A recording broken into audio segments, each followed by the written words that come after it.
మీ పేరు? కొలి త్యాగరాజు. ఎప్పటి నుంచి ఈ గుడికి వస్తున్నారు? 2000 సంవత్సరం నుంచి. ఈ గుడికి ఎందుకు వచ్చారు మీరు? గుడికి ఏంటంటే ఇక్కడ కోదాడు కాపుగల్లో సొసైటీ సెక్రటరీ చేస్తున్నానండి. బ్యాంకులో పని ఉండిపోయాను. నా ఈ ఐతిక బాధ నుండి బ్యాంకు వాళ్ళతోని అంటే కోపంతో మాట్లాడి అటు ఖమ్మం రోడ్ కాడికి వచ్చాను. వచ్చి అక్కడ బుచ్చిరామయ్య గారు అన్న ఇక్కడికి వచ్చే మొదటి నుంచే భక్తుడు సందాలు వసూలు చేస్తుంటే 500 ఇచ్చి ఇక్కడ ఉటకబెట్టి పోండి అన్నారండి. ఉటిక పెట్టడానికి వస్తే జాని స్వామి ఆయన అక్కడ కూర్చున్నాడు. కూర్చొని 3 సార్లు కూడా రామస్వామి రాండి రాండి అంటే నేను రాకపోతే మళ్ళీ రాండి అని పిలిచాడు. పిలిచినాక చూసండి ఇట్లా చేయబట్టుకుని నాడి పెట్టుకుని చూసి వాళ్ళ భాషతో భగవాన్ భాషలో రాసి ఒక్కొక్క సెంటెన్స్ చూస్తూ మీ భవిష్యత్తు ఇది, మీరు ఇట్టు వచ్చారు అని అన్నాడు. సరే రేపు రాండి అన్నారు. రేపు రాండి అన్నాక 41 రోజు పూజ పెట్టుకోమని అన్నారు. ఇంటి దగ్గర సొసైటీలో 41 రోజు పూజ పెట్టుకున్నాక వారే వచ్చి ఒక అంతర్బలం అని ఇచ్చి ఏది ఇక్కడ భగవాన్ స్వామి పూజ చేసుకోమని 2 లేచి బ్రహ్మకాలం లేచి స్నానాలు చేసి 3 కాంచి పూజ చేసుకుని అన్నారు. అట్లా 3 గంటలు పూజ చేసుకునేది 6 దాకా పూజ చేసుకుని వారం తర్వాత అక్కడి నుంచి నేను చేసుకునే ఇంటికాడి నుంచి వాసనలు ఎట్లా పులిహార వాసన, సాంబ్రైన వాసన, చపాతి ఆయిల్ కాలితే చపాతి లేని వాసన, ఎన్ని వాసనలు వస్తుంటే గ్రామస్తులు సొసైటీ దగ్గర ఉన్న వాళ్ళు నువ్వేం చేస్తున్నావు, నువ్వే చేస్తున్నావు అనేది, బెల్లం ఊరబోసినవి ఏందనేది, నా దగ్గర ఏమీ లేదు అన్న ఒక ముత్తరపు శనపాపారావు గారు అని వచ్చి కలిపినెట్టాను. స్వామి తీయబాకన్నా వెళ్ళిపోయిన తర్వాత కుటుంబానికి సంబంధం పోతే ఏం తమ్ముడు ఏందని వారి భార్య కుమారమ్మ గారు అన్న అడిగింది. అంటే ఈ విధంగా చెప్పిన వచ్చినాక ఈ భక్తులు కుమారమ్మ గారు అని ఇక్కడ చుట్టూ ఈ లేడీస్ పొద్దున్నే నా సాయంత్రం 3:15కి వచ్చేది. వచ్చి ఇక్కడ కార్యక్రమాలు వస్తుంటే స్వామి ఒకనాడు నివృత్తి లేదని నేను నమ్మటం లేదు అని అన్నా. నీకేం నమ్మకం కావాలా అని అన్నారు. చెప్పారు. ఆడ కూర్చొని అన్నారు 7, 9, 12 వస్తే 9 జ్యోతులు ఆపడ్డాయని చెప్పిన. సరే స్వామి అన్నారు. ఏంటి అంటే నీ ఈదిక బాధలు, నీ కుటుంబ సమస్యలు నీకున్నాయని అని చెప్పి ఇప్పటి నుంచి నువ్వు జాగ్రత్త. నీ బాగా కోపం ఉండేది, ఎక్కడ లేని కోపం అంతా ఉండేది. సొసైటీకి పోయి పూజ చేసుకున్నాక కోపం తగ్గితే ప్రతి ఒక్క రైతు మీరు కూడా ఏంది కోపం తగ్గేది అంటే కోపం అంటే లేదని కింద కూర్చునేది. ఎక్కడ కూడా న్యూస్ ఎనిమిది అంటే 41 రోజులు అయినా కూడా 2-3 సంవత్సరాలు కూడా ఆ విధంగా ఉంటే నాకు ఆయుర్వేద్యం వరప్రసాద్. మీ పేరు? వరప్రసాద్. జానయ్య స్వామి వారు ఎప్పటి నుంచి తెలుసు మీకు? అంటే 2011. 2011 నుంచి స్వామివారు తెలుసు. అప్పటి నుంచి గుడికి వస్తున్నారు. అంటే ఇప్పుడు మీ జీవితాంతం కూడా ఈ గుడిలో ఉన్న భగవంతుని దైవంగా భావించి పూజిస్తారు. ఇక్కడికి వచ్చిన తర్వాత మీకు మనసు ప్రశాంతంగా ఎలాంటి కోరికలు నెరవేర్చడం జరిగాయి? ఇక్కడ గుడికి వచ్చేది మెయిన్ ఏమంటారు ఆత్మ బంధుస్తు అంటారు, అది ఉండాలంట. గుడికి వచ్చే వాళ్ళకి కోరికలు కోరుకోకూడదు, వచ్చి మామూలుగా ప్రసాదంగా వచ్చి దండం పెట్టుకుని పోవాలంటే అంతే. అంతా మంచిగా ఉంటుంది, అంతే మంచిగా ఉంటుంది అంతే. అయితే జానయ్య స్వామితో మీరు తీర్థయాత్రలకు వెళ్ళారు కదా, వీరబ్రహ్మం గారు అడగండి. అక్కడ జానయ్య స్వామి వారు ఏం చేసేవాళ్ళు? కాలజ్ఞాన బుక్ రాసుకున్న బావా అన్న. మరి బుక్ మరి అంటే భవిష్యత్తు జరిగేది రాసుకున్న పోయినా. అది మీకు భవిష్యత్తులో ఏం జరిగింది ఎప్పుడైనా చెప్పాడా? చెప్పలేదు.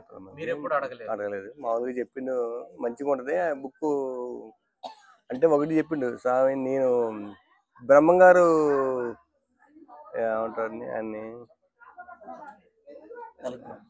కాలజ్ఞానం కాకుండా దళిత ముంచే ఉండ ఆ రూపం అదే అంటాడు. పంచము కాకుండా ఆ రూపంలో దళిత రూపం వచ్చే అవతారం నాది ఒకటి బావా అండు. బ్రహ్మంగారు అవతారంగానే చెప్పారు. అంటే దళితుడు పూజ చేస్తాడు అని చెప్పిండు. అదే ఇక్కడ జరిగింది. కాలజ్ఞానంలో బ్రహ్మంగారు పర్లేదు. కాలజ్ఞానంలో బ్రహ్మం గారు దళితుడు ఒక గుడిలో పూజ చేస్తాడని చెప్పడం జరిగింది. ఆ అవతారమే అని చెప్పింది. ఇంకెలాంటి విషయాలు ఏం లేదు, కాలజ్ఞానం బుక్ రాసుకొని వచ్చేది బ్రహ్మం గారు. అక్కడ జ్యోతులు కూడా కనపడ్డాయి బావా. మీరు ఈ గుడిలో ఎప్పుడైనా ధ్యానం చేశారా? ధ్యానం చేయను దగ్గర, కానీ జ్యోతులు చూసిన. ఎన్నిసార్లు చూసారు మీరు జ్యోతులు? చాలా. ఈ గుడి మీద రాత్రి సమయంలో సువాసనలు వస్తాయి. వస్తాయి. జ్యోతులు కూడా జూన్ 9 వరకు వచ్చేది బాగా, నైట్ వచ్చేది బాగా జ్యోతులు. మీరు ఆకాశం నుంచి ఒక వెలుగు ఈ గుడి మీద చూసారా? మీ కళ్ళతో చూసారు. ఎన్ని సెకండ్స్ వరకు ఉండదు? రెండు మూడు శాతం బయట కూడా కనపడదు ఒకసారి నాకు. మీ పేరు సార్? నా పేరు రేవూరి రామబ్రహ్మచారిని, మాది కాపుగల్లు. జ్ఞానేశ్వర స్వామితో మీకు ఎన్ని రోజులు పరిచయం? మా సహాతోని ఒక 7 years నుంచి పరిచయం.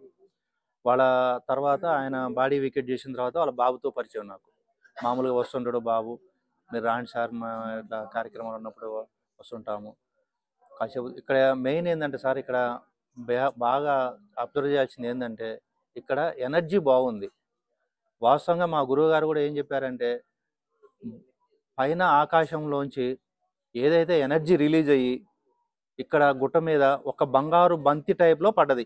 ఇక్కడ ఒక్కడ పడ్డది, బెంగళూరులో ఒక్కడ పడ్డది. బెంగళూరులో పడ్డదే మానస సరోవరం. ఇక్కడ పడ్డది మాత్రం ఇక్కడ. అక్కడ మాత్రం బెంగళూరులో బాగా డెవలప్ అయింది. ఇక్కడ మాత్రం ఈ శక్తిని ఎవరు గుర్తించలేకపోతారు. ఇక్కడ ఎందుకు గుర్తించలేకపోతారు అంటే ఇక్కడ ఎనర్జీ మొత్తం ప్యూరిటీగా ఉంది. ఇక్కడ ఏంటంటే ఈ పబ్లిక్ వీళ్ళు కోరికలతోని వాటితో నీటితో వస్తున్నారు. ఇక్కడ కావాల్సింది కోరిక కాదు, ఎవరు ధ్యానం చేసి ఎనర్జీ పెంచుకొని స్వతహాగా మనం ఏదనుకుంటే అది అవుతుంది ఇక్కడ అట్లా. కానీ ఎనర్జీ మాత్రం బాగుంది స్వామి. ఇక్కడ ధ్యానంలో కూర్చున్న వాళ్ళు తొందరగా ధ్యానంలో వెళ్తున్నారు. మంచిగా ఇతర లోకాలు కూడా తిరిగి రావచ్చు. ఒక మాస్టర్ చెప్పిండు, ఇక్కడ ధ్యానంలో కూర్చుంటే 4 లోకాలు తిరిగి వచ్చినట్టు పోయి. కానీ ఆయన చెప్పే విషయాలు ఎవరికి ఇక్కడ పట్టించుకునే పరిస్థితిలో లేరు, అర్థం చేసుకునే స్థితిలో లేరు. ఆ స్వామి కూడా ఇక్కడే ఉన్నారు, ముస్లిం అంట ఆ స్వామి.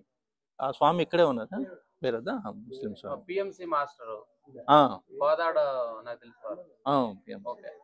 సార్, మీరు జ్ఞానేశ్వర స్వామితో స్నేహం చేశారు కదా, అంటే సన్నిహిత్యం ఉంది. మామూలుగా తెలుసా, దేవుడితో మసులుతున్నట్టే ఉండేదా, లేకపోతే ఒక నార్మల్ మనిషితో ఉన్నట్టే ఉండేదా మీకు ఎప్పుడైనా? ఆయన ధ్యాన స్థితిలో ఉన్నప్పుడు చెప్పేది రాసేదండి. నాకు వాళ్ళ అబ్బాయితోనే ఎక్కువ పరిచయం. ఆ స్వామి బాడీ వికెట్ చేసి వెళ్ళాక కూడా నాకు పెద్దగా పరిచయం లేదు. లాస్ట్ టైం 2-3 times చూశాను. ఆ స్వామి ఎప్పుడు మౌనంగా ఉండేది. మరి ఆధ్యాత్మిక విషయాలు ఆ స్వామి దగ్గర ఏంటంటే చూసిన విషయాల్ని లిపిగా చెప్పే స్థితి కానీ, ఎదుటి వాళ్ళు అర్థం చేసుకునే స్థితి కానీ లేదు ఇక్కడ. అంత సబ్జెక్ట్ లేదు, అర్థం చేసుకునే స్థితి లేదు ఇక్కడ వాళ్ళకి. అది ఈ గుడికి వచ్చిన తర్వాత మీకు ఏమైనా ధ్యానంలో అనుభవాలు ఏమైనా ఉన్నాయి? ఆ ధ్యాన అనుభవాలు, మంచి ఎనర్జీ ఉంది స్వామి ఇక్కడ. ఇక్కడ కూర్చున్నోళ్ళు ఇతర లోకాలకు కానీ ఇతర డైమెన్షన్స్ కానీ వెళ్ళి తిరిగి చూడొచ్చు మనం. మీరు ఎప్పుడైనా డైమెన్షన్ ధ్యానంలోకి వెళ్ళాను, బాగా డీప్ సీ, అంటే బాగా ధ్యానం చేస్తే వెళ్ళొచ్చు ఆ డీప్కి. ఇక్కడ మా ఫ్రెండ్స్ ధ్యానం చేశారు, వాళ్ళు చెప్పారు ఇక్కడ చాలా అద్భుతంగా ఉంది, బాగుంది ధ్యానం. ఒక అతను 6 hours చేసిండు ధ్యానం ఈడ. చాలా అద్భుతంగా ఉంది, మంచిగా ఉంది అని చెప్పేశాడు. అల్లా బక్షు కాదు, అల్లా బక్షు కాకుండా వేరే అతను చేశాడు. వాళ్ళు అల్లా బక్షు కూడా సేమ్ దీనికి సంబంధించిందే. ఇక్కడ ఉన్న జ్ఞానాన్ని లిపి భాష టైప్లో చెప్పేది అల్లా బక్షు వాళ్ళే. ఇక్కడ ఎనర్జీ ఫుల్గా ఉంది. ఈ ఎనర్జీని ఎవరైతే ధ్యానం చేసి ఎవరైతే సంకల్ప శక్తితో ఏది కోరుకుంటే అది అవుతుంది. అయితే జ్ఞానేశ్వర స్వామి చేసిన మిరాకిల్స్ ఏమైనా మీరు చూసారా? నేను చూడలే స్వామి. ఆ స్వామితో నాకు పెద్దగా పరిచయం లేదు. ఒకసారి కలిస్తే ఇక్కడ ఎట్లా ఉంటుందంటే ఎనర్జీ మొత్తం జ్యోతి రూపంలో ఉంటుందని చెప్పిండు ఆయన. జ్యోతి, వెలుగు.